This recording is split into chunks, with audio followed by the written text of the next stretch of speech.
Que le Seigneur soit béni. Et nous n'allons plus tarder, céder la place au siège du Seigneur, à l'apôtre, missionnaire, le pasteur aussi, le frère Joseph Lumanza. Il prenne son temps, qu'il soit libre et que Dieu bénisse richement.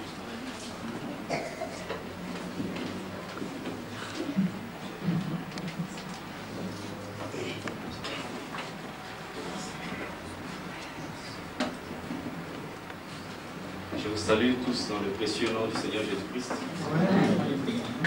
C'est un grand privilège pour moi d'être dans la présence du Seigneur ce matin. Et j'aimerais le remercier pour ce privilège qu'il m'a donné d'être à l'île Maurice pour la première fois et de rencontrer sa précieuse épouse qu'il a rachetée, qu'il a prédestinée pour manifester dans ce temps de la fin. Je ne sais pas combien le remercier parce que pour moi c'est vraiment une grâce spéciale que j'ai à me tenir ici. Je ne suis pas digne de me tenir ici devant vous parce que le prophète a dit l'épouse de Jésus-Christ est vraiment plus précieuse que son sang même. Parce que si tu payes quelque chose, tu as un certain montant d'argent et on te dit que cette chemise coûte tant. Il faut que tu puisses chérir la chemise plus que l'argent, ce montant-là, que tu puisses payer. Donc la chemise vaut mieux que l'argent que tu dépenses. Amen. Amen. Et le prophète dit que Seigneur, je tiens dans mes mains ce soir ce qui est plus précieux que le sang de Jésus-Christ. Je tiens l'épouse de Jésus. Amen. Amen. Et si réellement Dieu a fait de vous plus précieux que son sang, alors j'ai peur de me tenir ici, parce que vous êtes des âmes pour lesquelles il est mort, donc on ne peut pas blaguer avec les âmes que Jésus-Christ a rachetées. C'est pourquoi je suis tout tremblant de me tenir ici. Et j'ai apprécié beaucoup le Seigneur aussi pour ce que après plusieurs années, depuis que... Oui, merci. Ça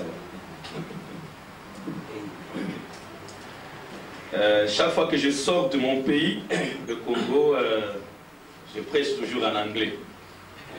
Même les notes que j'ai, toutes les notes sont déjà en anglais. Donc je vais commencer à lire depuis l'anglais, puis je vais traduire. Parce que les seuls pays que je visite jusque-là, ce sont les pays anglophones. Alors quand le frère Jagui m'avait dit non, mais à l'île Maurice, tu seras à l'aise parce qu'il parle français. J'ai dit gloire au Seigneur. C'est pourquoi je suis très content. Après plusieurs années, je vais prêcher en français en dehors de mon pays. Je me sens vraiment à l'aise. Je vais exprimer toute la pensée que j'ai. Parce qu'en anglais, vous savez, frère Nanda m'a suivi, vous avez certains ont suivi les cassettes, je ne pouvais pas exprimer. Je parle difficilement anglais et puis c'est difficile d'exprimer toute la pensée que vous avez. Vous voyez? Alors ici, je me sens vraiment à l'aise. J'aimerais vous remercier pour votre confiance que vous avez témoignée ce matin à venir m'écouter. Vraiment, je peux prêcher, mais sans vous, je ne peux pas prêcher. Amen. Donc, vous êtes là, vous êtes une partie, vous participez aussi. Amen. Amen. Au plan de la rédemption de Dieu. C'est pourquoi j'aimerais vous remercier. Je remercie le pasteur Ashok. J'ai entendu parler de lui. Je l'ai vu aussi sur le film. Le frère Philippe Alandou. Et leur famille et leurs églises, je vous apprécie beaucoup. Je crois de tout mon cœur que nous sommes des fils et des filles du même Père. Amen. Et j'aimerais les remercier surtout pour avoir annulé les réunions dans leurs églises et venir communier avec nous ici. Et cela témoigne de l'amour que les frères ont. Et le prophète dit, si les gens vous aiment, ne les décevez pas. Amen. Alors je n'aimerais pas vous décevoir. Priez pour moi pour que je ne puisse pas vous décevoir. Amen. J'aimerais remercier aussi le pasteur de Peniel Tabernacle, Fernanda, son amour, sa gentillesse. Il m'a traité comme un petit prince. Moi, je n'en suis pas digne. Et je me gêne même de voir tout ce qu'il essaie de faire pour moi. Que Dieu le bénisse richement. Et Dieu a l'utilisé pour que je puisse arriver ici, payer mon billet et faire toutes les démarches pour le visa. Et il voulait que mon épouse aussi soit ici, mais les enfants sont à l'école. C'est difficile, donc il fallait attendre les vacances. Mais le temps avait sonné pour que je sois ici. Je crois que dans l'avenir, je pourrais les amener. Le pasteur m'en a parlé de témoignage de ce qui s'est passé au Congo. Je crois que ce matin, je lui ai dit, pour moi c'est une prise de contact. Donc je crois que ce matin je ne pourrais pas donner le témoignage, même pas un morceau, je crois que je donnerai ça prochainement. Ce matin, je voulais juste vous saluer. Je voulais seulement donner une salutation chrétienne. Vous voyez, frère Branham, chaque fois qu'il était dans la ligne de prière, de discernement, il disait, voyez-vous, il était en train de causer avec la personne, avant même de lui dire de quelle maladie il souffrait, il prenait un peu un temps pour causer avec lui.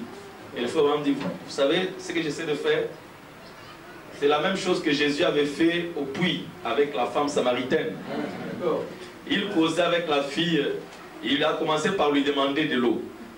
Et la fille croyait que, la femme là croyait que Jésus voulait d'elle.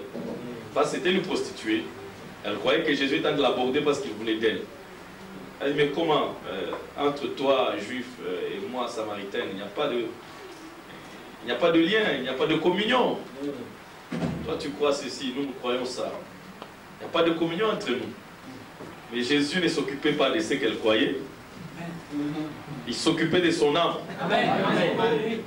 L'âme existe avant qu'il y ait une doctrine. C'est cette âme que Jésus est venu chercher. Amen. Alors, frère Branham dit que Jésus voulait contacter son esprit. Jésus était en train de contacter son esprit. Et il disait chaque fois, c'est ce que j'essaie de faire. Je veux contacter votre esprit. Et je crois aussi que c'est ce que j'aimerais faire ce matin. J'ai voulu contacter votre esprit. Vous connaître personnellement. Parce que nous ne nous connaissons pas selon la chair. Je crois que vous êtes avec moi. Nous ne nous connaissons pas selon la chair. La chair ne sert à rien. Je viens de l'Afrique. Vous êtes de ce côté ici. Il n'y a pas de lien charnel entre nous. Mais dès qu'on se voit, c'est comme si on vient de la même famille. C'est quoi? Ce n'est pas le corps ici. C'est l'esprit qui est dans chacun de nous. Notre esprit n'a pas de couleur. Notre esprit n'a pas de race. Notre esprit vient de Dieu. C'est pourquoi aussi vite que nous sommes en contact, nous nous reconnaissons. Vous dites Amen? En Afrique, dans mon pays, il y a des gens qui ne m'aiment pas, qui ne peuvent pas marcher avec moi, avec toutes ces faussetés que je crois. Mais ils sont noirs comme moi. Voyez-vous? Mais nous, nos esprits ne se contactent pas. Nos esprits ne sont pas ensemble. Je crois que vous êtes avec moi. Mais j'arrive ici, des gens d'une autre race, mais ils apprécient ce que j'apprécie. Alors ça prouve que nous venons d'un même endroit. Amen. Alors, avant de savoir ce que je dois prêcher, qu'est-ce que je dois enseigner, je vais contacter votre esprit ce matin, connaître chacun de vous personnellement, contacter le besoin de l'Église, et alors à ce moment, après, je crois que le Saint-Esprit nous conduira selon les besoins. Amen. Nous ne prêchons pas des choses pour épater les gens. Ce n'est plus le temps de venir épater. Que vous soyez grand ceci, grand cela. Non. Maintenant là, ce n'est pas ce temps-là. Oui. Oh, qui est le grand pasteur dans le monde? Qui est le grand enseignant? Qui est le grand apôtre? Ce n'est plus le temps des grands. Ça, c'était l'âge, le jour de l'homme. Voilà maintenant que nous sommes dans le jour du Seigneur. On ne veut plus voir d'homme ici. C'est le temps où nous devons dire, il faut que je te croisse, que lui puisse croître. C'est le temps où l'homme se met de côté, afin que le Saint-Esprit lui-même, Christ, la personne de Christ, puisse communier avec son épouse. Ce n'est pas le temps où l'homme doit s'installer dans les cœurs des gens. L'homme se met de côté et Christ prend la place. Amen. Alors ça ne peut pas se faire parce que par l'intellectualisme, parce que j'ai préparé un sermon. Non. On doit se mettre de côté pour que le Saint-Esprit lui-même, Christ, la personne de Christ, connaissant le besoin de son Église, va se mettre en action. Il connaît vos besoins. Il connaît ce que vous voulez. Il connaît le genre de nourriture que vous aimez. Parce que si vous lui demandez du pain, il ne vous donne pas des pierres. Amen. Alors, je crois que c'est ce qu'on va essayer de faire.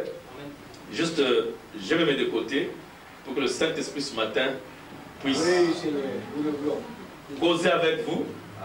Et après, il m'utilisera pour que je puisse partager ensemble ce qu'il voudra qu'on partage. Amen. Donc ce matin, si vous êtes venus vous attendre à des grands sermons, grands enseignements, vous serez un peu déçus parce que ce n'est pas ce qu'on va faire. On va donner un petit sujet de rien du tout, juste pour communier, pour qu'on puisse s'aimer davantage. Notre amour est dans la parole. Est-ce que vous aimez le Seigneur? C'est un enseignement que je donne partout où j'arrive. Pour la première fois, j'essaie un peu de donner ça, le premier enseignement. Et Dieu fait des grandes choses, vous savez. Ce matin, nous étions en train de rouler dans la voiture avec le pasteur Nanda. On venait ici. Et il a mis l'amnésie spirituelle. Il dit non, il y a une petite partie de l'amnésie. Il dit frère, prends-moi ça, je vais réécouter. Terminer ça. Alors il a mis, vraiment, j'ai dit merci Seigneur, parce que vous savez, dans l'amnésie spirituelle, Dieu parle de l'identification. Que quand quelqu'un a l'amnésie, ça veut dire qu'il a perdu son identification. Il ne sait pas s'identifier dans les Écritures. Il ne sait pas s'identifier d'où il vient, comment, il vient d'où. Et c'est ce qui s'est passé avec nous. Nous avons reçu un choc. Parce que souvent, l'amnésie vient d'un choc. Alors, nous avons reçu un choc en venant dans ce monde. Et nous avons, parce que nous avons été choqués par le péché, nous venons d'un endroit tellement élevé. Vous voyez, quand Jésus est né, qu'est-ce que les anges ont dit? Gloire à Dieu dans les lieux très hauts. Donc, vous voyez, Jésus est né, quand il vient sur la terre, il n'est pas né comme nous. Il vient d'un endroit très haut. Alors les anges disent gloire à Dieu dans les lieux très hauts. C'est de là où il vient Jésus. Très haut. Et nous aussi, nous étions dans la pensée de Dieu avant la fondation du monde. Nous venons d'un endroit très haut. Pas d'ici où nous sommes. Et nous nous retrouvons dans le péché. Regardez, très bas. La naissance ici nous amène dans un endroit très très bas. Et on ne peut jamais dire gloire à Dieu dans les lieux très bas. On dit toujours gloire à Dieu dans les lieux très hauts. C'est pourquoi je crois que chaque fois qu'un fils de Dieu naît de nouveau, les anges disent la même chose. Gloire à Dieu dans les lieux très hauts. Parce que la nouvelle naissance est une vie qui vient d'un lieu très élevé. Amen. Et vous voyez, quand Dieu a créé les animaux, il a commencé par la vie la plus basse. Vous connaissez la vie la plus basse? C'est une grenouille. Quand elle marche, elle regarde toujours derrière. Elle va devant, elle regarde derrière. Ah, j'ai menti hier. J'ai péché. Ne regarde pas en arrière. Paul dit, oublions ce qui est en arrière, fixons nos regards vers. Amen. Amen. Ça, c'est la vie la plus basse. Et vous connaissez la vie la plus élevée? C'est l'homme. C'est la dernière des vies que Dieu a créée. L'homme. Et l'homme ne devait pas vivre comme un animal parce qu'il était plus élevé que les animaux. Amen. Mais le problème, c'est qu'en venant dans ce monde, nous sommes venus comme des animaux. Frère Branham dit, nous n'étions pas supposés naître par le sexe. Amen. Parce que le sexe, c'est la voie que Dieu a donnée aux animaux de se reproduire. Pas l'homme. L'homme devait naître comme Jésus. L'ange parle, l'épouse croit, elle produit un enfant. L'enfant parole. Parole parlée. Mais comme le serpent qui était un animal est venu enseigner à l'homme de vivre comme un animal. L'homme a quitté le lieu élevé. Il devait se rabaisser dans une vie basse. Vie animale.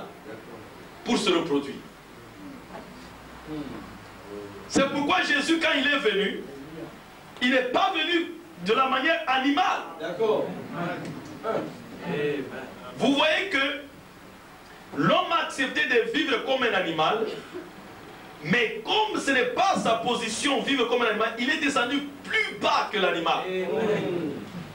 Parce que frère Branham dit que l'homme est descendu plus bas qu'un animal.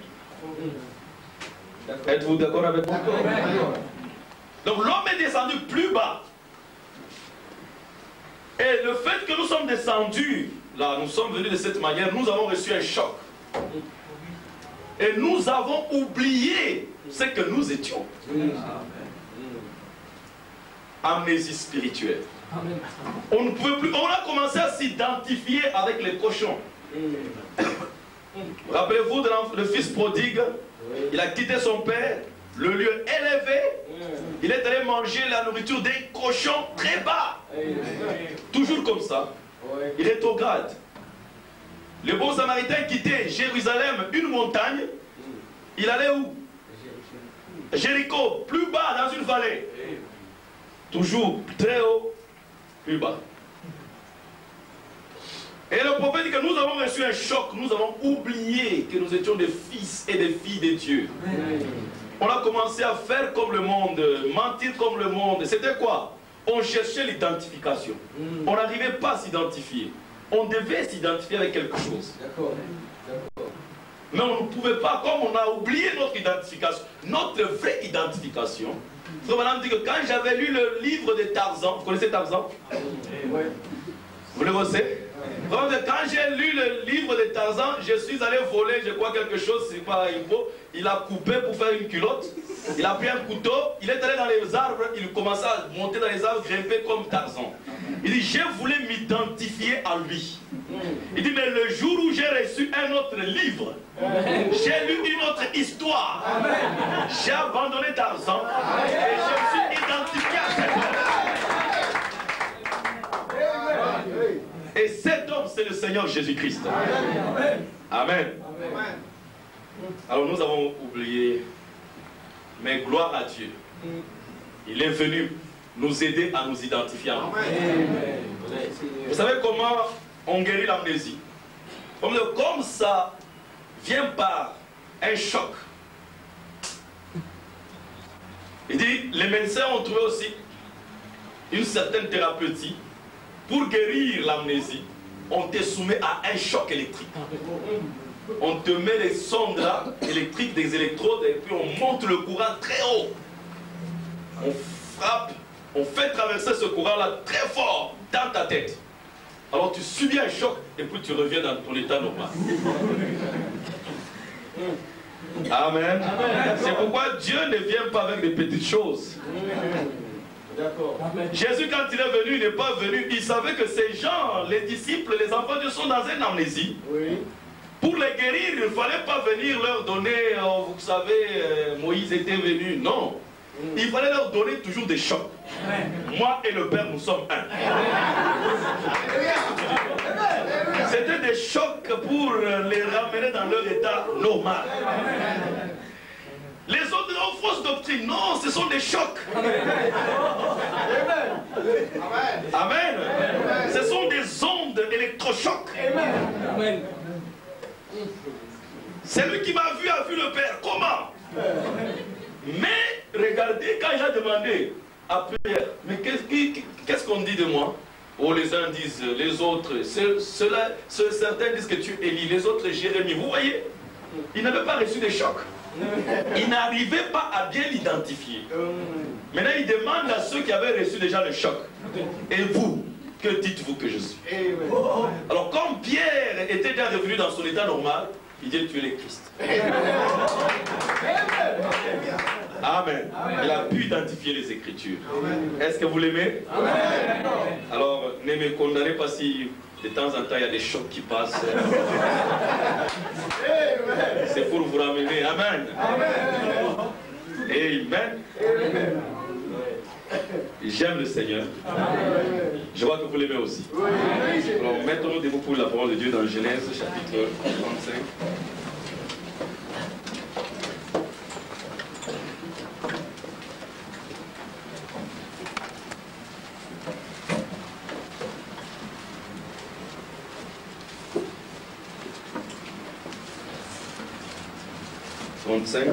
Prions le Seigneur. Prions le Seigneur. Jésus, béni soit ton nom. Jésus, ô merveilleux don. Jésus, suprême rançon. Sois adoré pour toujours. Jésus, béni soit ton nom. Jésus, ô merveilleux don. Jésus, suprême rançon. Sois adoré pour toujours. Seigneur notre Dieu, Jésus Dieu Tout-Puissant, éternel Dieu des armées, c'est toi le Dieu d'Adam, notre héritier. C'est toi le Dieu d'Abel, notre sacrifice. C'est toi le Dieu de Seth, notre résurrection. C'est toi le Dieu d'Enoch, notre enlèvement. C'est toi le Dieu de Noé, notre arche. C'est toi le Dieu d'Abraham, notre foi. C'est toi le Dieu d'Isaac, notre justification. C'est toi le Dieu de Jacob, notre grâce. C'est toi le Dieu de Joseph, notre perfection. C'est toi le Dieu de Moïse, notre libérateur. C'est toi le Dieu de Josué, Jéhovah sauveur. C'est toi le Dieu de David, notre roi. C'est toi le Dieu de Salomon, le roi de paix. C'est toi le Dieu de Jésus, la parole faite chair. C'est toi le Dieu de Paul, la colonne de feu. C'est toi le Dieu de William Branham, la parole parlée. C'est toi notre Dieu encore aujourd'hui. Nous t'adorons Seigneur. Nous te louons Jésus. Nous te sommes reconnaissants. Nous sommes ici Jésus pour adorer ton saint nom, pour écouter tes oracles. Bénis mes frères, bénis mon âme, bénis ta parole. Est-ce que tu puisses nous parler ce matin? Nous voulons sortir de cet endroit en disant, nos cœurs ne brûlaient-ils pas en nous pendant qu'il était en train de nous administrer sa sainte présence? Merci Jésus. Bénis toute la parole dans le nom puissant de Jésus-Christ, notre Sauveur et notre Dieu. Amen. Amen. Genèse 35.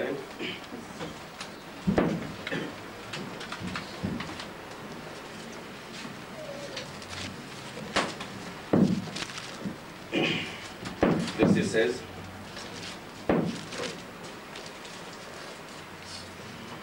Ils partirent de Bethel, et il y avait encore une certaine distance jusqu'à Ephrata, lorsque Rachel accoucha. Elle eut un accouchement pénible. Et pendant les douleurs de l'enfantement, la sage femme lui dit, ne crains point, car tu as encore un fils. Et comme elle allait rendre l'âme, car elle était mourante, elle lui donna le nom de Ben-Oni, mais le père l'appela Benjamin. Rachel mourut, elle fut enterrée sur le chemin d'Ephrata, qui est Bethléem. Jacob éleva un monument sur son sépulcre, c'est le monument du sépulcre de Rachel qui existe encore aujourd'hui. Jérémie chapitre 31.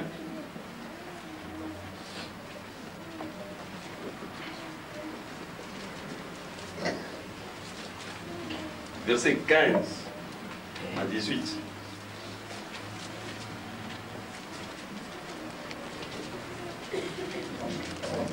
Ainsi par l'Éternel, on entend des cris à Rama, des lamentations, des larmes amères. Rachel pleure ses enfants. Elle refuse d'être consolée sur ses enfants, car ils ne sont plus. Ainsi parle l'Éternel. Retiens tes pleurs, retiens les larmes de tes yeux, car il y aura un salaire pour tes œuvres, dit l'Éternel.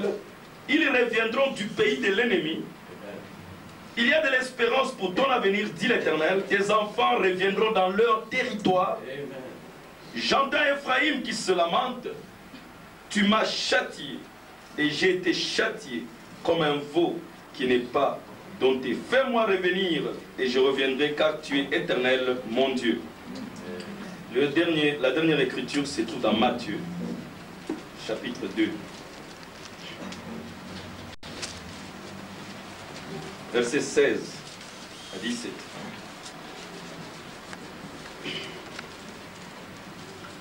Alors Hérode, voyant qu'il avait été joué par les mages, s'est mis dans une grande colère, et il envoya tuer tous les enfants de 2 ans et au-dessous, qui étaient à Bethléem et dans tout son territoire selon la date dont il s'était soigneusement enquis auprès des mages. Alors s'accomplit ce qu'avait été annoncé par Jérémie, le prophète. On a entendu des cris à Rama, des pleurs et des grandes lamentations. Rachel pleure ses enfants et n'a plus voulu être consolée parce qu'ils ne sont plus. Que Dieu bénisse avec sa parole. Vous pouvez vous asseoir.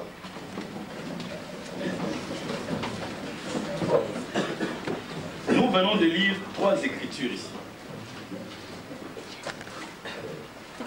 Et ces écritures parlent d'une même chose. Premièrement, on lit là où est mentionné Rachel, qui pleure parce que elle a été en travail, elle délivrait un enfant, Benjamin. Alors c'était tellement pénible qu'elle a rendu l'âme en donnant cet enfant. Elle a rendu l'âme. Et observez que Rachel a pleuré toute sa vie d'avoir des enfants. Parce qu'elle était stérile. Mais ici, quand Dieu lui donne l'occasion d'avoir des enfants, juste le 2e fils, elle rend l'âme. Elle meurt. Et vous savez, une femme dans la Bible, chaque fois que vous lisez la parole, une femme dans la Bible typifie toujours une église. D'accord. Oui, d'accord. Êtes-vous avec moi? Oui, d'accord. Et cette église, c'était une église stérile. Elle ne produisait pas d'enfants. Amen. Pas de nouvelles naissances. D'accord. Pas de Saint-Esprit.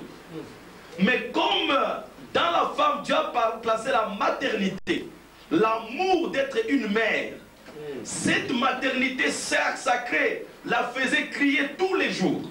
Elle a pleuré jusqu'à ce qu'elle devait avoir des enfants. Et voilà que quand elle délivre un enfant, elle meurt. Elle appelle l'enfant Benoni, parce que Benoni signifie fils de ma douleur.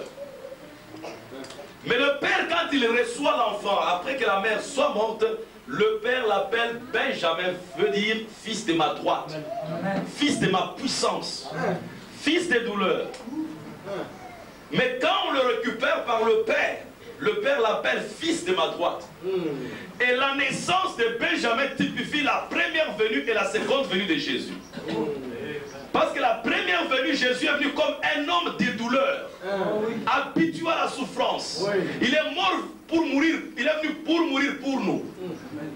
Mais quand il reviendra dans sa gloire, quand il revient à ce temps de la fin, il revient dans toute sa puissance. Alors il est Benjamin. Quand la mère l'a mis au monde, il était Benoni, fils de habitué à la souffrance. Est-ce vrai? Mais aujourd'hui, il vient dans toute sa puissance pour réclamer ces sujets. Est-ce que vous dites Amen? Oui, Amen. Et elle est morte en se lamentant. Voilà que Dieu vient par Jérémie le prophète. Jérémie vient prophétiser. On entend des cris à Rama. On observe Rama, c'est là où Rachel a été enterrée, là où Benjamin a été accouché. Est-ce vrai? D'accord. Il dit qu'on entend des cris là. Rachel pleure ses enfants parce qu'ils ne sont plus.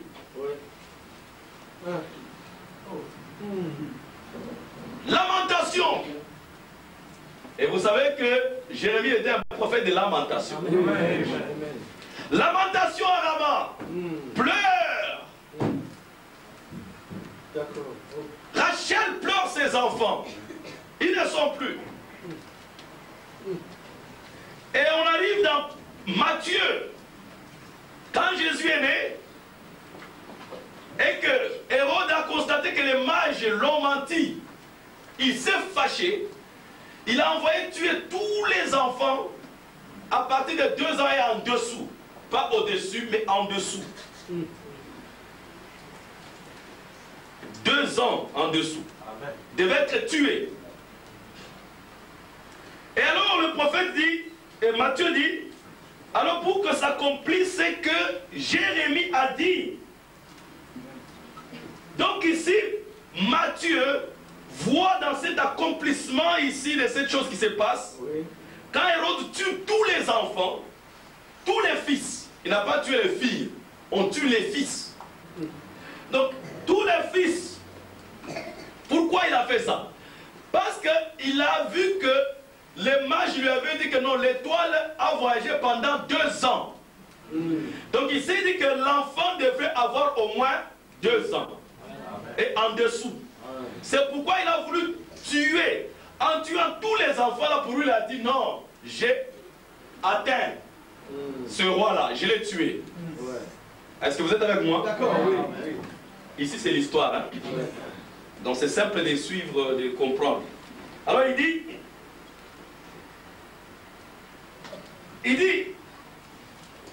alors s'accomplit ce qu'avait été annoncé par Jérémie le prophète, on entend des cris à Rama. Des cris à Rama. Des pleurs et des grandes lamentations. Rachel pleure ses enfants. Alors le sujet ce matin, le titre c'est Pleurs à Rama. C'est le sujet que nous allons parler ce matin. Le titre, mais nous allons traiter sur un sujet. Le contenu de ce titre, ça sera l'épouse et Christ et le mystère de Christ révélé. Frère Madame a prêché Christ et le mystère de Dieu révélé. Mais nous parlons à partir de cette écriture que l'épouse est le mystère de Christ révélé. Amen.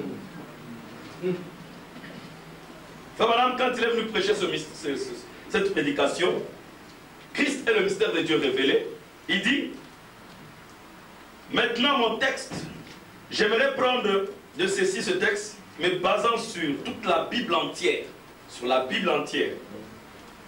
Mais j'aimerais donner ce titre, que Christ est le mystère de Dieu révélé. C'est ça qu'il dit dans cette prédication quand il commence. J'aimerais donner le titre que Christ est le mystère de Dieu révélé.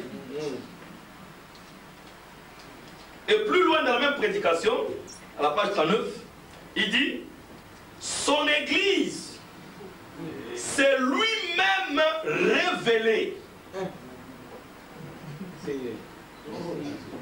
Dites Amen. Amen. Vous dites Amen? Amen. Je sais que vous croyez ça. Amen. Dites un grand Amen. Amen. Ok, je suis content. Il dit que son Église, son Église c'est qui? C'est pas des arbres, c'est vous qui êtes ici. Amen. Son Église c'est lui-même révélé. Amen. Donc si moi je cherche à voir Jésus aujourd'hui, je ne vais pas aller loin, je dois vous chercher vous. Amen. Vous êtes en train de dévoiler Christ au monde. Amen. Oui. De la même façon que Jésus a dit, celui qui m'a vu a vu le Père. Amen. Tu dois aussi être capable de dire ce matin, celui qui me voit, voit Jésus. Amen. Parce qu'il dit que son Église, c'est lui-même révélé. Lui-même qui Christ, la parole. Amen. Oui. Le voyez-vous? Exprimé par la parole qui est, la parole elle-même qui est Dieu.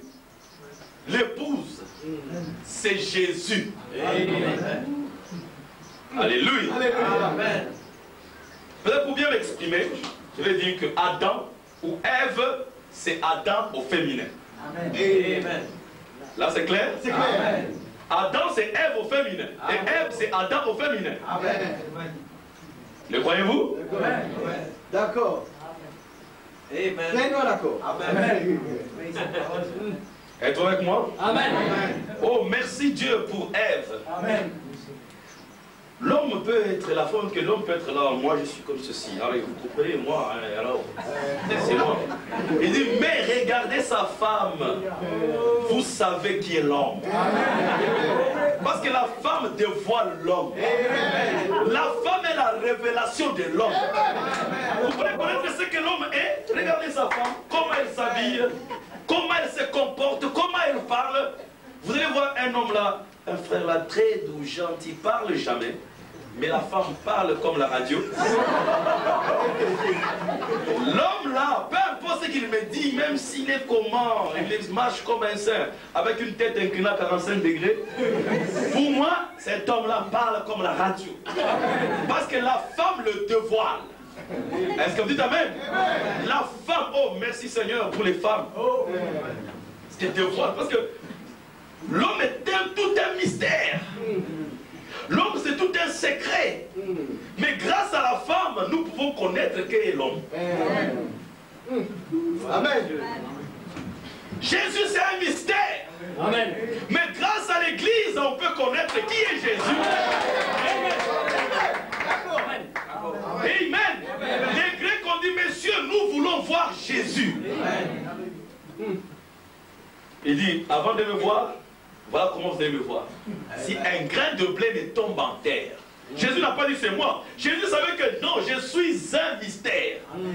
Mais je vais tomber dans la terre comme un grain de blé et puis je vais commencer à me développer. Quand il est tombé en terre, c'était Jésus.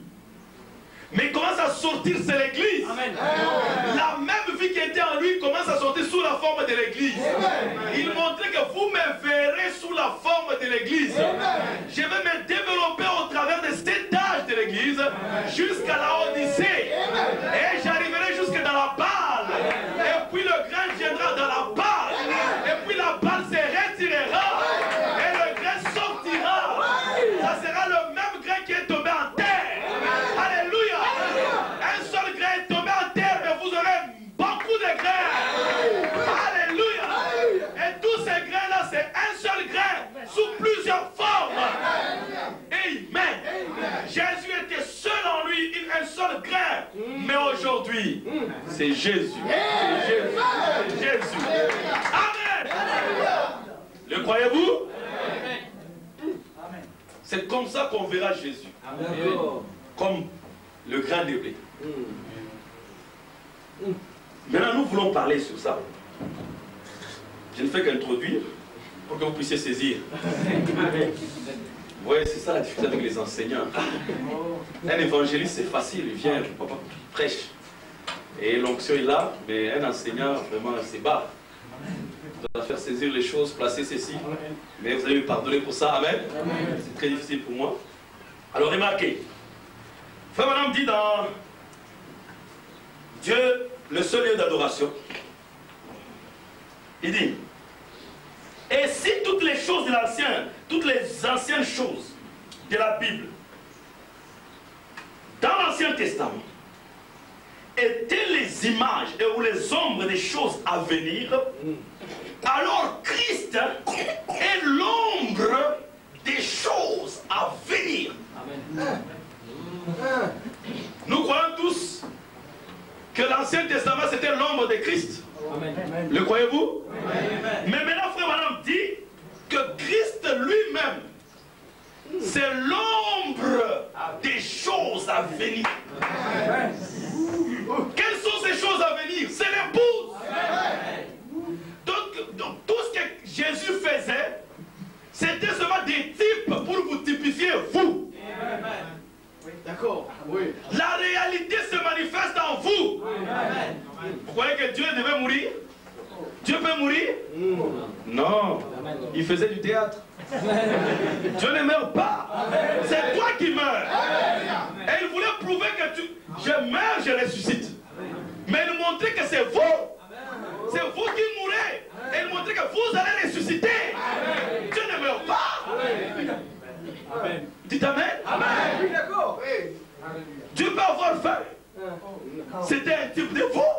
On dit il eut faim, il est allé chercher le figuier, les figues sur les figuiers. Quoique Dieu peut avoir faim, il jouait du théâtre.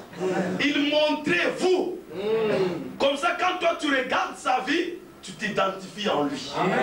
Est-ce que vous dites Amen? Il dit encore, dans la foi d'Abraham, il dit chaque pépite de l'Ancien Testament pointe au calvaire. Et maintenant, alors que nous sommes en train de dévoiler ces choses,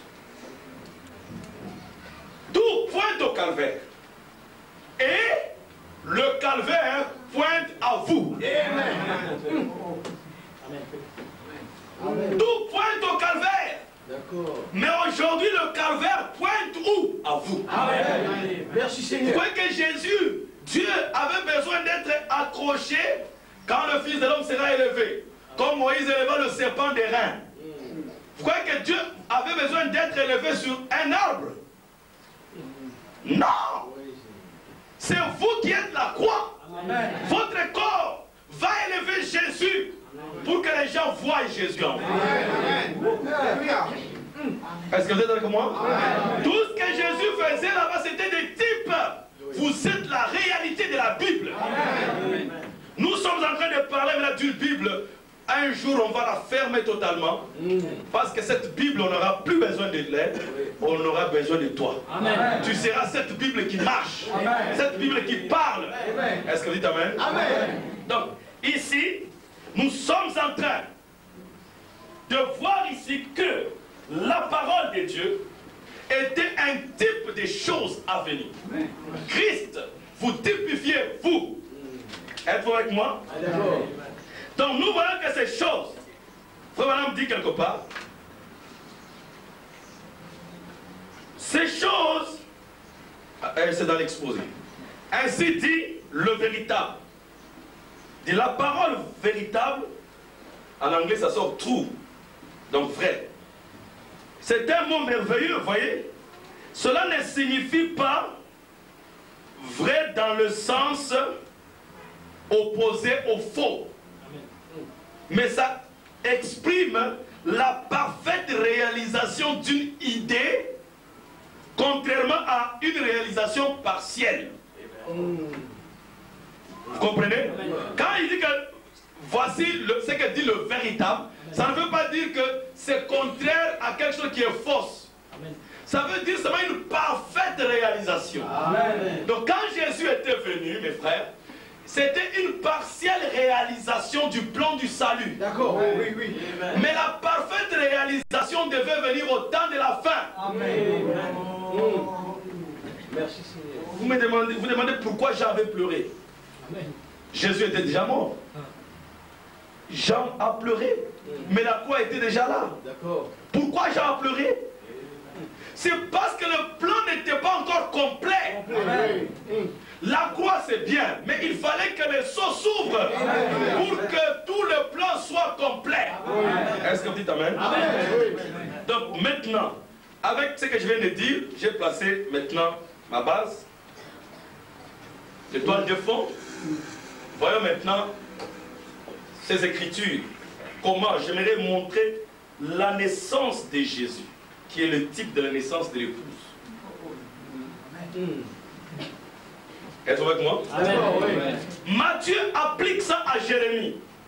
Mais je ne suis pas totalement d'accord avec Matthieu. Je suis en partie d'accord. Pourquoi? Vraiment, une écriture peut avoir plusieurs applications. Comme j'ai appelé mon fils hors d'Égypte, ça s'est appliqué sur Israël, ça s'est appliqué aussi sur Jésus, ça s'applique aussi sur l'épouse. Parce que le monde, c'est l'Égypte. Dieu nous a appelés hors d'Égypte. Êtes-vous avec moi? Alors, Matthieu montre que c'était l'accomplissement de Jérémie. Mais j'aimerais vous montrer que Jérémie s'était accompli en partie. Parce que Jérémie nous dit que j'entends Ephraïm dire « j'ai été frappé ». Et on dit que tes enfants vont revenir dans leur territoire. Ça veut dire que tes enfants, les enfants de Rachel, vont revenir dans leur territoire. Et leur territoire, c'est la Palestine. Mais observez que quand Jésus était venu, Israël était en Palestine. Israël n'était pas encore éparpillé. Êtes-vous avec moi? Mais aujourd'hui, nous voyons Israël qui était dans le monde en train de retourner en Palestine.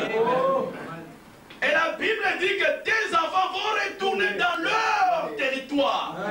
Donc Dieu est en train de parler du temps de la fin. Et il dit que Ephraïm dit tu m'as frappé. Frère Madame dit, observez qu'Ephraïm est effacé. Parmi les 144 000, on n'a pas cité Ephraïm parce qu'il était parti dans l'idolâtrie. Êtes-vous d'accord avec ça? Et frère Madame que cela typifie la tribulation, la grande tribulation. Les pleurs de Rachel. Amen. Donc nous voyons ici que ceci s'accomplit dans le 6e jour. Maintenant, observons d'abord la naissance. J'ai dit que maintenant, Christ était le type de toi, de moi, de l'épouse. Regardons cela à la lumière des Écritures. Matthieu chapitre 2, commençons la lecture, verset 1. Jésus étant né à Bethléem, en Judée, au temps du roi Hérode, voici les mages d'Orient arrivèrent à Jérusalem. Jésus étant né à Bethléem. Qui est Jésus?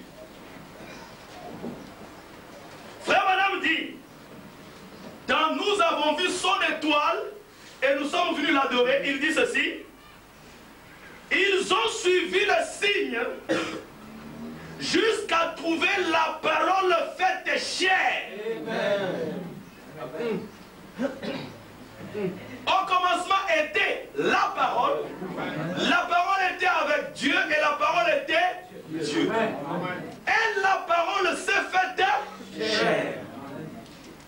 Vous êtes avec moi? Oui. Et il faut dire que les mages ont suivi l'étoile jusqu'à ce qu'ils ont trouvé la parole qui était prophétisée par le prophète, s'est fait chair.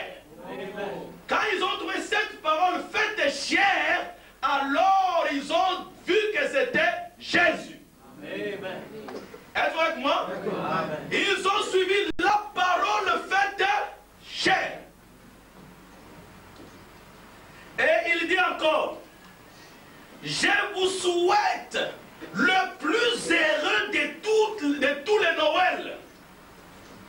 Je vous souhaite le plus heureux de tous les Noëls, que Dieu puisse envoyer son étoile depuis l'Est. Cette étoile qui s'est levée à l'Est, je vous souhaite cela, moi aussi ce matin. Que Dieu envoie son étoile qui s'est levée à l'Est il y a 1900 ans. Et qu'elle puisse vous guider à la parole faite chair aujourd'hui. Donc j'ai prié que Dieu puisse vous envoyer une étoile, une lumière brillante, un corps brillant, un corps qui brille, un corps réflecteur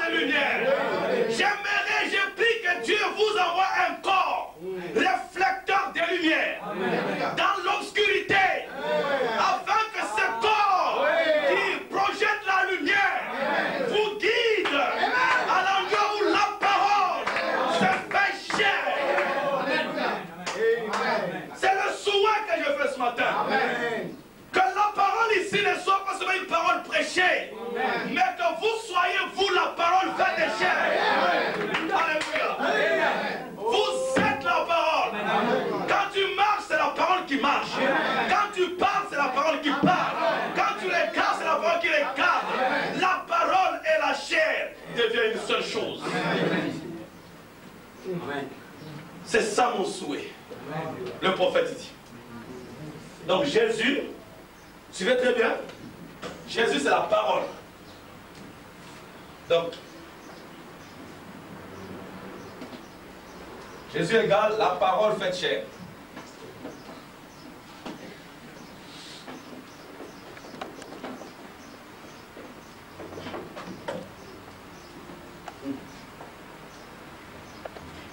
Les dénominations disent, le prêtre peut prêcher.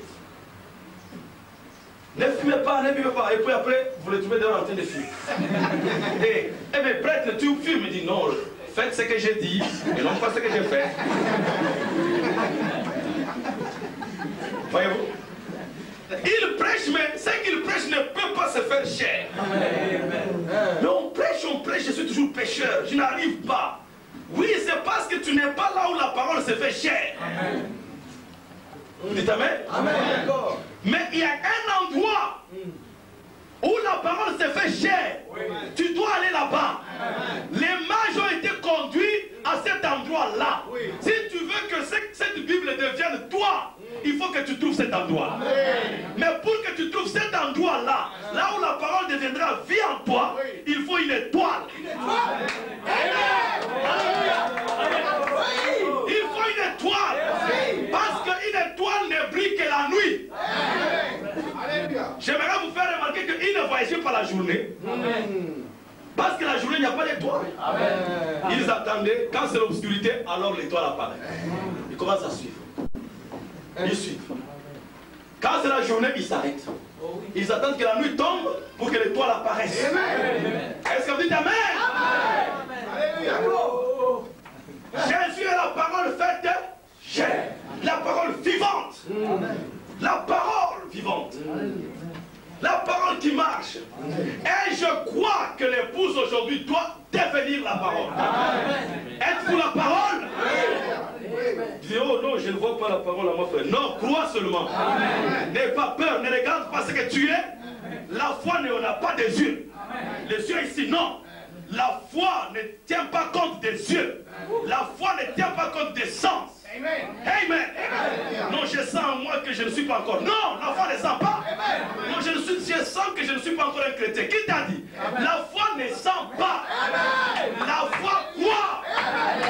Amen. Non, je ne vois pas encore la parole. Non, la foi n'a pas des yeux ici. Les yeux ici, la foi ne les utilise pas. Dieu ne t'a pas donné les yeux ici pour voir la parole. Dieu ne t'a pas donné les yeux ici pour le voir lui. Dieu t'a donné la foi pour le contacter. C'est aussi simple que ça. Dis je crois. Moi je crois. Frère Madame dit, dites que je crois. Dans la ligne de prière, vous savez ce que Frère Madame a fait? Il dit, sœur, tu viens de tel endroit, ton nom s'appelle tel, tu es là, et tu souffres de telle maladie, n'est-ce pas? Si c'est vrai, lève ta main. Ok, si tu crois, va à la maison, témoigne que tu es déjà guéri. Amen. La sœur est encore malade. Mais dit, va à la maison, va témoigner que tu es déjà guéri. Mais je suis encore malade. Non, va témoigner que tu es déjà guéri. Amen. Amen.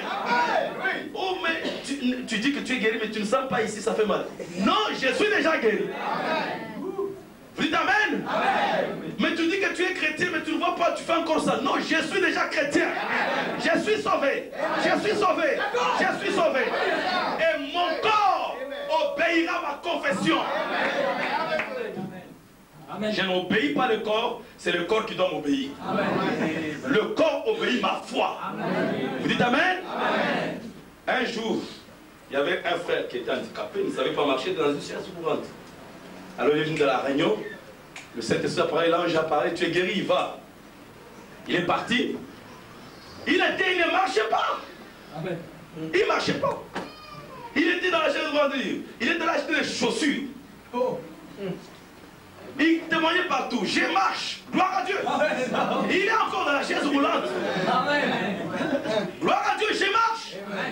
Un pasteur est venu dire, oh, tu ne vois pas que tu jettes l'opprobre sur le Seigneur Jésus que tu prétends croire. Il a regardé et dit, messieurs, moi je vous ai suivi, vous les théologiens, vous n'avez rien fait pour moi. Les médecins n'ont rien fait pour moi. Maintenant le dernier espoir qui me reste, tu veux me l'arracher. Gloire à Dieu. Il a continué à témoigner, je marche, gloire à Dieu, je marche. Qui lui a dit que quand tu vas marcher, ta pointure sera temps? Personne. Parce que ses pieds étaient tellement tordus, il ne savait pas terminer sa pointure. Mais il a quand même acheté par la foi. Et quand Dieu devait redresser ses jambes, ses pieds, ça devait convenir à ses chaussures. Alléluia. Et un jour, l'ange l'a visité. Tout d'un coup, il a sauté. Il a commencé à marcher, il a commencé à courir, il a porté les chaussures. Il a couru. Il a jeté les appareils orthopédiques. Je marche, gloire à Dieu, je marche. Il n'a pas attendu de marcher pour témoigner. Il a témoigné avant de marcher. Vous dites amen? Toi aussi, tu dois témoigner avant de voir quelque chose. Vous dites amen? Amen. Je crois que vous êtes la parole faite chair. D'accord. Témoignez ça. Je suis la parole. Je suis la parole. Je suis la parole. Je suis la parole. Abraham, quand il est parti, j'ai un enfant, gloire à Dieu. Ils sont partis dans le magasin, les vieux là, avec des bâtons. Sarah, un pépé et une mémé. Monsieur, est-ce que nous pourrions avoir la layette? Quoi? Pour votre petit-fils? Non, non, pour notre fils qui vient. Avec ma vieille femme ici, nous aurons dit quoi? Mais regardez, les vieux, quand ils vieillissent, ils perdent la raison. Comment un vieux comme ça, il ne sait même pas marcher, comment peut-il avoir un bébé? Mais Abraham dit que non, donnez-moi la layette, est-ce qu'il y a les couches ici? Dites amen. Il a tout préparé. Toi, tu attends que la femme soit grosse pour que tu achètes la layette. Si la femme n'accouche pas, Dieu a dit il n'y aura point de stérile parmi mes filles. Je crois d'abord. J'achète la layette, je vais dans la maison. Et témoigne chaque jour. J'ai un enfant. Gloire à Dieu, j'ai un enfant. Est-ce que vous dites amen? Et un jour, Sarah a regardé un changement. Elle était déjà grosse. Est-ce que vous le croyez? Elle était déjà grosse. Pourquoi? Parce qu'ils avaient cru. Ils avaient cru. Et Dieu était obligé d'honorer leur foi. Dites aussi que je suis la parole de Dieu. Dans le temps de la fin, je suis la parole de Dieu. Et le corps va obéir à votre confession. Est-ce que vous dites amen? Donc, nous lisons dans Matthieu chapitre 2, Jésus étant né à Bethléem. Maintenant, remplaçons les X par leur valeur. Remplaçons Jésus par sa vraie valeur. Jésus est la parole faite chair. Maintenant, on dit, la parole faite chair étant né à Bethléem. Vous dites amen? Amen. On dit que Jésus, c'est la parole faite chair. Amen. Donc la parole devait naître où? À Bethléem. Amen. La parole étant née à Bethléem. Qui est Bethléem? Vraiment que Bethléem, ça veut dire la maison du pain d'Élohim. La maison du pain de Dieu. Et il prie là, il dit, oh, toi petite Bethléem, qui est la moindre de tous. Vraiment dit, oh, toi, petit prédicateur. Oh, toi, petite épouse. Toi, petit croyant. Vous dites amen? Amen. Donc, Bethléem, c'est votre cœur. Aujourd'hui, Dieu veut naître dans le mangeoire de votre cœur. Et Bethléem, aujourd'hui, c'est l'épouse. La parole doit naître dans toute sa plénitude dans l'épouse. Est-ce que vous dites amen? Amen. Maintenant, nous continuons encore à lire. Nous lisons la parole dans la lumière du temps du soir. La parole étant née dans l'épouse, dites Amen maintenant. Amen. En Judée. Oui. Judée c'est quoi? Judée c'était une partie d'Israël. Il y avait deux Israël. Il y avait Israël et puis Juda, le royaume de Juda. Il y avait deux royaumes. Vous connaissez les royaumes, c'était divisé après Salomon. Est-ce que c'est vrai? Oui. Mais là, Juda c'était la partie des rois qui étaient de la lignée de David. Amen. Tandis que Israël c'était la lignée des rois. Donc c'était des rois en désordre qui n'étaient pas prévus d'être des rois. Vous êtes avec moi? D'accord, oui, amen. Et frère madame typifie Juda avec les États-Unis protestants. Amen. Tandis que Israël il typifie avec les États-Unis catholiques. Parce que Israël a eu un roi Akab qui a épousé Jézabel, qui est le type de l'église catholique. Et les catholiques avec les démocrates se sont unis. Ils ont voté des faux présidents aux États-Unis. Vous dites Amen? Vous dites Amen? Alors ici, Jésus n'est pas né de l'autre côté avec Akab, il est né en Juda, la partie protestante. Vous dites Amen? Et la parole faite chair est née du côté protestant. Amen. Elle est venue avec un baptiste. Amen. Un petit prédicateur baptiste. Alléluia. Le prophète n'était pas un prédicateur catholique, mais il était du côté protestant. Un baptiste. Est-ce que vous dites Amen? Le croyez-vous? Je suis en train de vous faire voir vous-même dans la parole. Vous devez être capable, il faut même que vous devez vous voir dans les Écritures. Amen. Écoutez, Jésus étant né à Bethléem en Judée, donc je veux dire, Jésus étant, et la parole étant née dans William Marion Branham, vous dites Amen à cela? Aux États-Unis, dites Amen, frère. Au temps du roi Hérode à Jérusalem.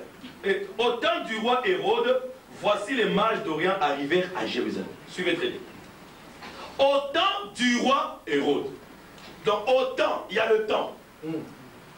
Quand, je vais vous montrer, dans la sémence n'hérite pas avec la balle, Thomas nous dit quand est-ce que la parole doit naître.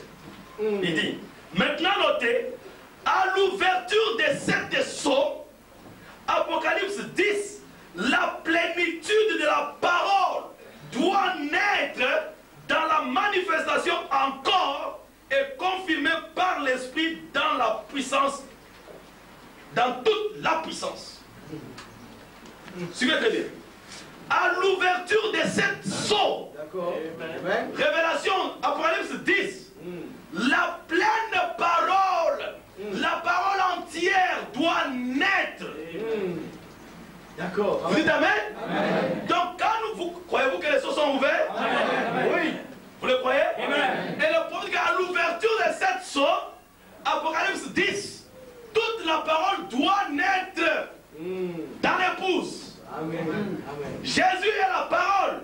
Et la parole est née à l'ouverture des sceaux. Dans la plénitude. On a vu la parole marcher dans William Marion Branham. Est-ce que vous dites Amen? Et Tommy Osborne un jour il a dit, ce soir-là, j'ai vu le Seigneur Jésus-Christ dans une chair humaine appelée William Marion Branham. Si un pentecôtiste frère a vu Jésus dans le prophète, qu'est-ce que l'épouse devrait voir? Alléluia. Est-ce que vous dites Amen? Cet homme a reflété Jésus, que les gens l'ont confondu, l'ont pris pour Jésus. Amen. Ils ont commis même l'erreur, ils croyaient que c'est la personne de Jésus. Parce qu'il était tellement le reflet de Jésus. Vous dites Amen? Que Dieu nous aide ce matin. Que chacun de nous soit le reflet de Jésus. Est-ce que vous dites Amen? Est-ce que vous le croyez? Amen. Donc c'était quand, à l'ouverture des 7 sceaux, que la parole était née. Où? À Bethléem, à Judée, au temps du roi Hérode. Vous savez qui est Hérode? C'était dans les temps où Hérode régnait comme roi. Hérode, c'était un roi catholique. Parce qu'il venait de Rome, c'était un Romain. Et puis, il était un prêtre parce qu'il avait une religion qu'on appelait les Hérodiens. C'était un roi prêtre, souverain pontife.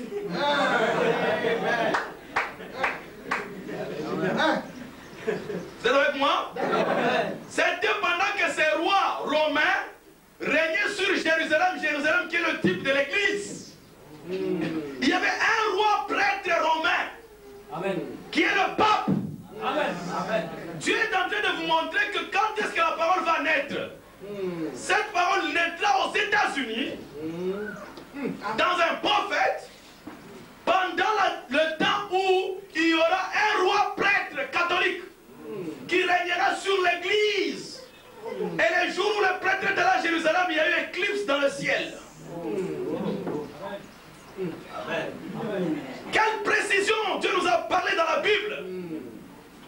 La parole est cachée sous forme de mystère. Oui, d'accord. Amen. C'est pendant ce temps que ce pape régnait comme un roi, le pape catholique. Alors la Bible dit les mages vinrent de l'Orient. Amen. Amen. Alors les mages sont venus de l'Orient. Maintenant, nous savons que le roi Hérode, c'est le pape aujourd'hui. C'est pendant ce temps que la parole est née. Vous dites Amen? Amen. Et les mages sont venus de l'Orient. Qui sont les mages? Les hommes.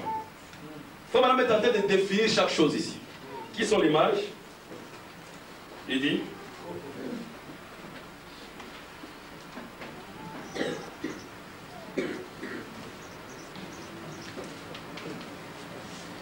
Il dit, il ne savait rien. Ah, faut vraiment. Nous sommes les mages. Croyez-vous cela? Amen. Nous sommes des mages. Il dit, ils ne savaient pas, ils sont venus. Ils ne savaient rien à propos du surnaturel. Et voilà qu'ils sont venus. Ils suivaient une étoile. Et cette étoile les a amenés à la parfaite lumière. Nous avons vu son étoile à l'est, là-bas. Quelle sorte d'étoile? L'étoile de l'église. Le Saint-Esprit se mouvant dans un être humain. Nous avons vu son étoile et nous sommes venus pour l'adorer. L'étoile de l'église. Oh, les mages, hommes et femmes, humbles dans leur cœur. Les mages, qui sont ces mages? Les mages hommes et les mages femmes, humbles dans leur cœur. Voilà, ce sont des gentils qui sont venus ici dans la cité des Juifs, criant, où est le roi des Juifs qui vient de naître? Nous avons vu son étoile à l'est et nous sommes venus pour l'adorer. Des mages, des gentils, les hommes des nations. Amen. Croyez-vous cela? Amen. Et qui sont les mages? C'est nos frères.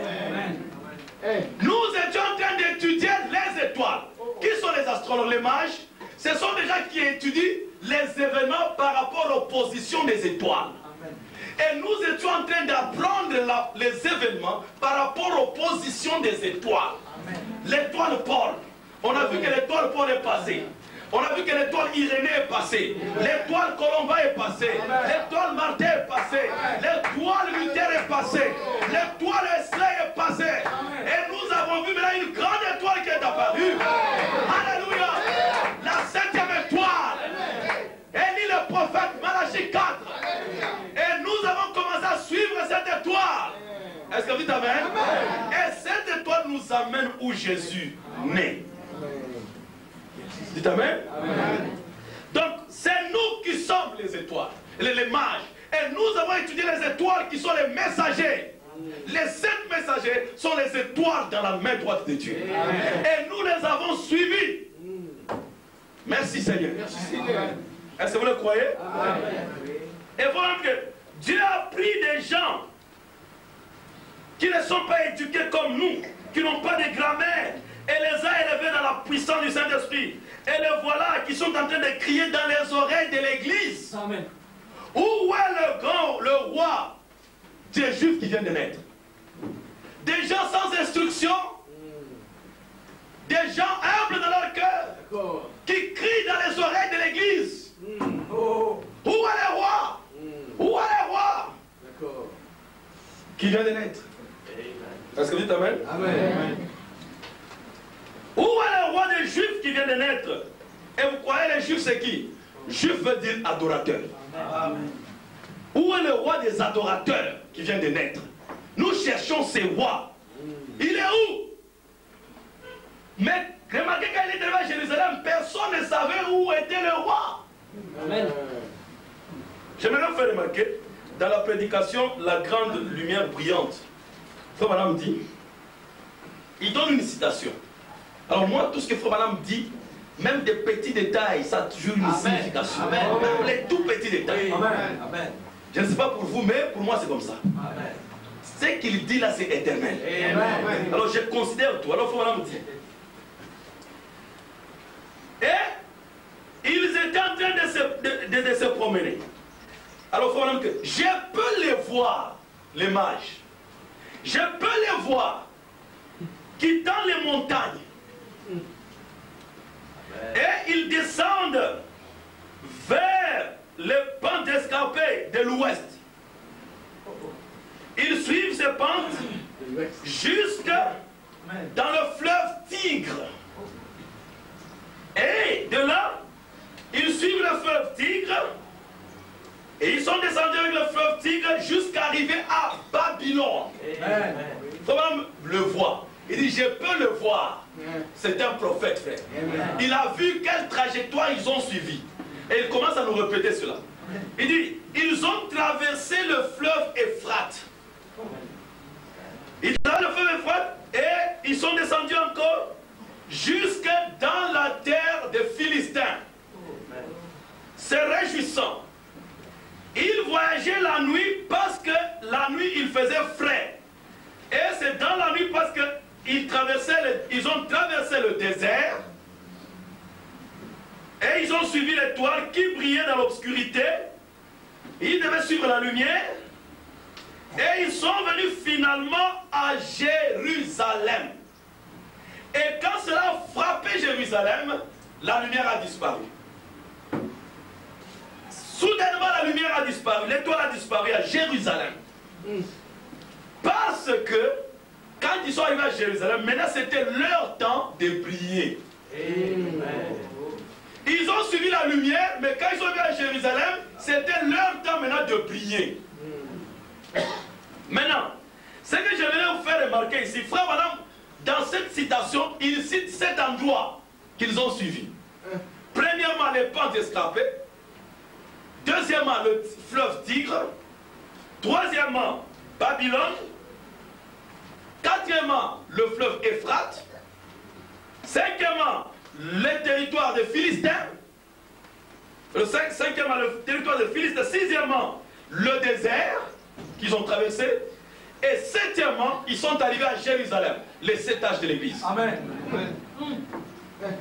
Vous êtes avec moi? Amen. J'ai dit que tout ce que Frère Madame dit a une signification. Amen. Parce que Frère Madame dit que Jérusalem c'est le type de Laodicée. Quand l'étoile a frappé Jérusalem, elle est restée dehors. Lisez Révélation chapitre 3. Christ est à l'extérieur de l'église. Il toque, il essaie de rentrer. D'accord. L'étoile est restée à l'extérieur de Laodicée. Ils ont commencé à chercher la Odyssée. Où est le roi? Où est Christ? Où est la parole? Où est le vrai message? Christ n'était pas dans la Odyssée. C'était obscur. Il n'arrivait plus à retrouver l'étoile. C'était l'obscurité totale. C'était les ténèbres totales. Parce que l'étoile était restée dehors. Vous êtes avec moi? D'accord. Et il devait ressortir, quitter la dénomination, quitter la Odyssée pour retrouver l'étoile à l'extérieur.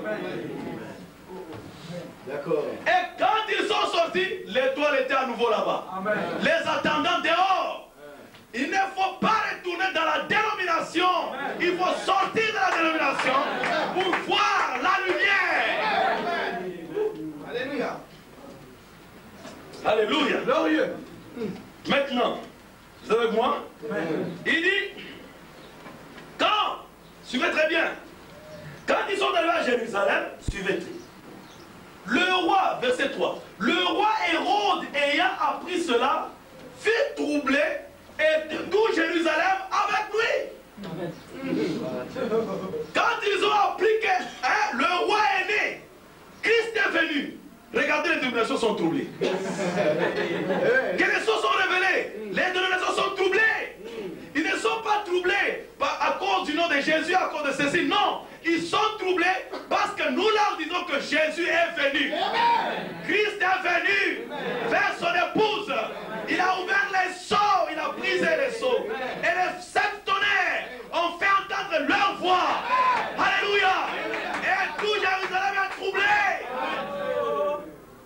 Amen. Toutes les dénominations sont troublées. Le pape aussi est troublé. Amen. Amen. Le croyez-vous? Écoutez, verset 4. Il assembla tous les principaux sacrificateurs et les scribes du peuple. Il s'informa de où devait naître le Christ. Le conseil écuménique des églises. Parce qu'ils étaient troublés, ne comprenant pas ce qui s'est passé, il a rassemblé toutes les dénominations. Les souverains sacrificateurs, les scribes, les pharisiens, les sadducéens, ils ont formé le conseil écuménique des églises. Pour s'informer d'où devait naître le roi. Voyez-vous la parole? Comment Dieu a placé la parole. Et il faut même que je le vois, ils viendront tous dans le conseil écuménique. Les scribes ne s'entendaient pas avec les pharisiens. Les hérodiens avaient leur théorie. Les sadducéens, mais ils sont venus ensemble. Conseil écuménique des églises. Écoutez. Il lui dit, verset 5, à Bethléem. Ils lui ont dit. Il a demandé, mais ce message de ces gens qui disent que nous sommes les dénominations, ils nous condamnent, ils disent que nous sommes la sémence du serpent, ça vient d'où? Il dit non, le message là est venu avec un prophète William Branham aux États-Unis, à Jeffersonville. Et ils disent que Christ est descendu sur le mont Sunset Mountain et que l'ange puissant est descendu. Ah bon, c'est où? Mais c'est là-bas. Est-ce que vous le suivez? Maintenant, on lui a mis le message sur l'internet. Il peut bien s'enquérir pour bien persécuter l'épouse. Vous suivez cela? Alors, il lui dit, à Bethléem en Judée, car voici ce qui a été écrit par le prophète.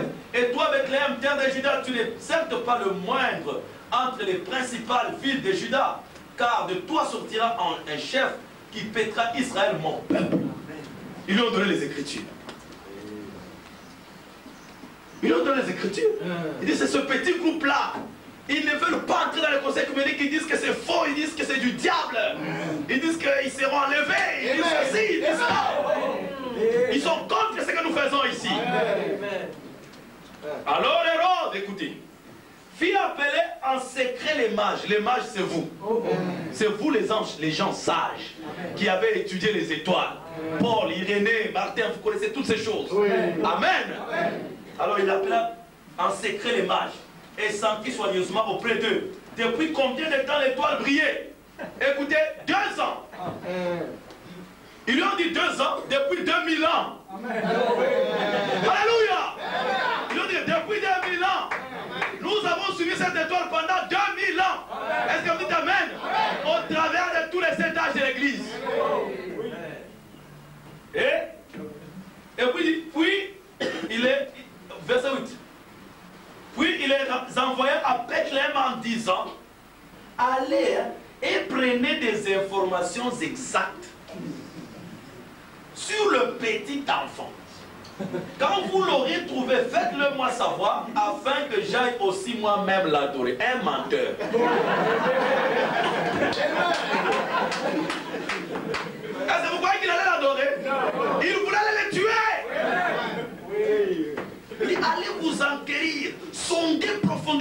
message. Faites-moi savoir encore de plus ample précision, afin que moi aussi, un démon. Oui. Oui, nous disons le pape, c'est un démon, frère. Dites amen. Le serpent ancien, la même ruse. Il tua Abel. Il tua, il va encore tuer. Maintenant écoutez. Après avoir entendu le roi, il partit. Et voici l'étoile qu'ils avaient vue en Orient marcher devant eux jusqu'à ce qu'étant arrivé au-dessus du lieu où était le petit enfant, elle s'arrêta. Amen. Alléluia. L'étoile a quitté partout là-bas, elle a quitté, et il est arrivé, il s'est arrêté où? Où est-ce qu'on a vu la colonne de feu aujourd'hui? Là où était le petit enfant. Amen. C'est pas la colonne de feu ici. Il n'y a pas quelqu'un qui a ça? La Bible dit, voilà. Et voyez-vous, l'étoile est arrivée jusque là où était le petit enfant. Et l'étoile s'est arrêtée. Vous dites amen? Parce que le petit enfant était là-dedans. Amen. C'est ça. Voilà. Jusque là où était le petit enfant. Ça c'est Bethléem. Dites amen. Toi aussi tu es Bethléem. L'étoile s'arrêta. Pour qu'il n'y ait pas de confusion. Il fallait différencier toutes les maisons. Sinon, les mages allaient se tromper et aller dans la maison appelée Billy Graham. Ou aller à la maison appelée Oral Robert. Il fallait la précision. Là où était le petit enfant. Alléluia. Ça fait la différence. Ça différencie là où il y a le petit enfant. Billy Graham dit que non, ici à Shiloh, il y a aussi l'enfant. Oral Robert dit aussi à Jérusalem, ici, parce qu'Oral Robert c'est le type de Jérusalem. Il y a aussi le petit enfant. Trop de confusion. Tommy Osborne aussi. Mais le petit Bethléem, humble, n'a pas parlé. Seulement l'étoile est arrivée tranquillement et a identifié la maison. Est-ce que vous le croyez? Vous le croyez? Nous n'avons pas besoin encore d'une autre colonne de feu. Pour identifier quoi? L'étoile est venue identifier la maison. Dites amen. Comme que toutes les autres colonnes de feu, c'est des mensonges. Dites amen. Un frère m'a montré chez nous une colonne de feu. J'ai dit non, ça je ne crois pas. Il dit frère, tu vas blasphémer. Je dis, je ne vais pas blasphémer. Si je ne crois pas ta colonne de feu, je ne vais pas blasphémer. La seule colonne de feu que je crois, c'est celle-ci. Si tu veux que je croie ta colonne de feu, donne-moi le film là, la pellicule que j'envoie à Douglas là-bas. On a testé ça. Alléluia. Ça c'est Corée. Il veut usurper l'autorité d'un prophète. Faire peur aux gens, que les gens les craignent. Vous me suivez, frère? Oui, d'accord. Quand cela arriva là où était le petit enfant, l'étoile s'arrêta. Alléluia. Et je crois que sur chacun de vous, il y a la colonne de feu. Je n'ai pas besoin de voir ça avec mes yeux. Je crois ça par la foi. Est-ce que vous dites amen? Est-ce que vous le croyez, frère? Maintenant, il dit ceci. Oh, merci Seigneur. Vous êtes fatigué? Non. Amen. Quand ils aperçurent l'étoile, ils furent saisis d'une très grande joie. Ils entrèrent dans la maison, virent le petit enfant avec Marie, sa mère, et se prosternèrent et l'adorèrent. Alléluia. Amen. Quand ils sont entrés, maintenant ils sont entrés derrière le voile. Amen. Ils ont découvert Marie et le petit enfant. Amen. Savez-vous que frère Wanam, son nom Mariam, c'est Marie au masculin. Amen. Ils entrèrent et ils virent Marie avec le petit enfant. Amen. Ne vous arrêtez pas au corps, allez derrière le voile. Amen. Dieu se cache là derrière. Amen. Ils trouvèrent Marie avec le petit enfant. Amen. Ils trouvèrent Marie, Marion avec le petit enfant. Amen. Amen. Vous le croyez? Amen. Vous croyez pourquoi nous croyons comme ça, c'est parce que frère Branham, c'est la gerbe agitée. Amen. Amen. Dieu est en train d'agiter la gerbe pour montrer, comme j'ai fait avec cet homme, je le ferai aussi avec vous. Vous, vous croyez seulement. Amen. Et ils adoraient. Et vraiment que l'ouverture des sceaux amène la vraie adoration. Amen. Jésus a dit à la femme samaritaine, vous adorez ce que vous ne connaissez pas. Amen. Nous adorons ce que nous connaissons. Parce que parce que quoi? Ouais, un peu l'anglais maintenant me confond. Parce que ouais, parce que le salut vient des Juifs. Amen. Amen. Dieu cherche les adorateurs qui adorent Dieu en esprit et en vérité. Je vois dans les jours à venir, vous verrez clairement tout ce que nous venons de voir aujourd'hui. Ce sont des sujets d'enseignement que j'ai confinés, qu'on va voir maintenant point par point. Nous allons parler sur la vraie adoration. Les gens viennent à l'église, adorent Satan, l'appelant Jésus. Oh Seigneur Jésus, mais c'est Satan. Frère Madame dit cela. Oui, d'accord. On va voir. C'est quand ils ont trouvé Marion avec le petit enfant qu'ils adoraient. Vous adorez où? Où est le lieu d'adoration? Vous dites Amen, frère? Amen. Vous allez dans les pentecôtismes, vous allez ici. Non, allez là où Dieu a placé son nom. Amen. Et ils sont arrivés là-bas. Ils ont adoré. Et c'est quand ils ont adoré qu'ils ont ouvert les trésors. Donc tout ce temps, leurs trésors étaient voilés, frère. C'était des mystères. Vous me suivez? Mais quand ils ont vu le Fils, ils l'ont adoré, alors ils ouvraient. Alors leur trésor, leur secret était dévoilé. Amen. Amen. Et ils étaient à toi. Amen. Le mystère. Le triple mystère. Amen. Ils avaient trois secrets, mais qui parlaient d'une seule chose. C'était un seul mystère, mais sous différentes formes. Amen. Sous trois formes différentes. Le triple mystère. Amen. Que Dieu devait dévoiler. Amen. Est-ce que vous me suivez? Amen. Alors ils ont fait cela, ils ont adoré le Fils. Le Fils. Écoutez. Ils ouvrirent ensuite leur trésor et lui offrirent en présent de l'or, de l'encens et de la myrrhe. Puis, divinement avertis en songe de ne pas retourner vers Hérode, ils regagnèrent leur pays par un autre chemin. Divinement averti veut dire par un prophète. La Bible, quand dit divinement, ça veut dire prophétiquement. Un prophète les a avertis par la révélation de ne plus retourner dans l'église catholique. Ne retournez plus dans l'église catholique. Ne retournez plus dans la dénomination. Sortez du milieu de mon peuple. Ne retournez plus là-bas. Alléluia. Ils partirent par un autre chemin.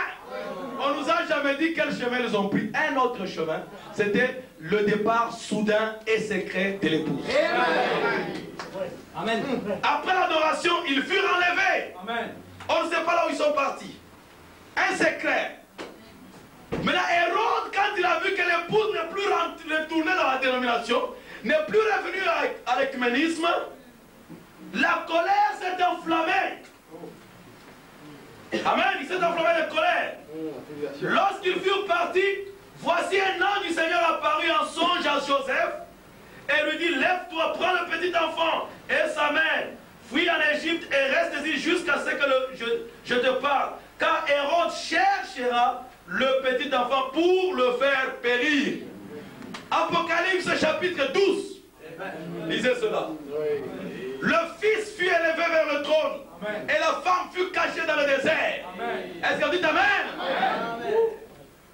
Joseph s'est pris de nuit. Le petit enfant et sa mère se retira en Égypte. Il y resta jusqu'à la mort d'Hérode, jusqu'après le millénium. Jusqu'à ce que, non, jusqu'après 3 ans, quand on a 3 ans et demi, jusqu'à ce qu'on a pris Hérode, le diable, on l'a mis dans la prison. Vous dites Amen? Amen. Alors écoutez, afin que s'accomplisse ce que le Seigneur avait annoncé par le prophète, j'ai appelé mon fils hors d'Égypte. Alors Hérode, voyant qu'il avait été joué par les mages, par l'épouse, s'est mis dans une grande colère, il envoya tuer tous les enfants de 2 ans et au-dessus qui étaient à Bethléem et dans tout son territoire, selon la date dont ils étaient soigneusement enquis auprès des mages. La grande tribulation. Tu rates l'enlèvement, la grande tribulation vous attend. Les sages, les folles, les femmes, les vierges folles seront persécutées amèrement dans la grande tribulation. Amen. Et il a tué les enfants de 2 ans jusqu'en dessous. Justification, sanctification. Amen. Si tu ne vas pas au-delà, jusqu'au baptême du Saint-Esprit, la persécution t'attend. Et ils étaient sanctifiés, c'est-à-dire vierges. Elles étaient pures. 2 ans. Justification, sanctification, c'est tout. Jusqu'en dessous. Ceux qui sont seulement justifiés et ceux qui sont justifiés et sanctifiés, tous ceux-là seront persécutés. Amen. Dans la grande tribulation. C'est pourquoi vous devez aller plus loin. Au-dessus de 3 ans. Alléluia. Amen. Vous dites Amen. Amen. Pour éviter la tribulation, Amen, il faut aller jusqu'au baptême du Saint-Esprit. Vous le croyez? Amen. Alors il dit, alors, verset 17, alors s'accomplit ce qui avait été annoncé par Jérémie le prophète. On a entendu les cris à Rama, des pleurs et des grandes lamentations. Rachel pleure ses enfants.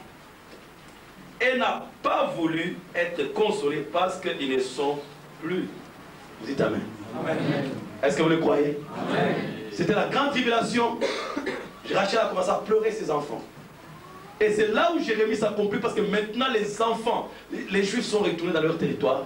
Et les vierges folles seront persécutées. Mais pendant ce temps, l'épouse sera déjà... L'épouse qui a suivi l'étoile, le corps brillant. Un prophète qui brille, qui reflète la lumière de Christ. Et qui les a conduits jusqu'à ce que la parole devienne vie en eux. Est-ce que vous dites Amen? Amen. Cela montre que Christ, l'épouse aujourd'hui, est le mystère de Christ révélé. Donc nous voyons dans cette vie de Jésus, nous voyons tout ce qui va se passer depuis que Jésus est parti jusqu'aujourd'hui. Juste dans la tribulation. Et après quand Hérode est mort, après 3 ans et demi, Joseph est revenu, c'était le millénium. Est-ce que vous dites Amen? Amen. Que Dieu vous bénisse. C'était ce que je voulais partager avec ce matin. Vous montrer que l'Église, l'épouse, est le mystère de Christ révélé. Que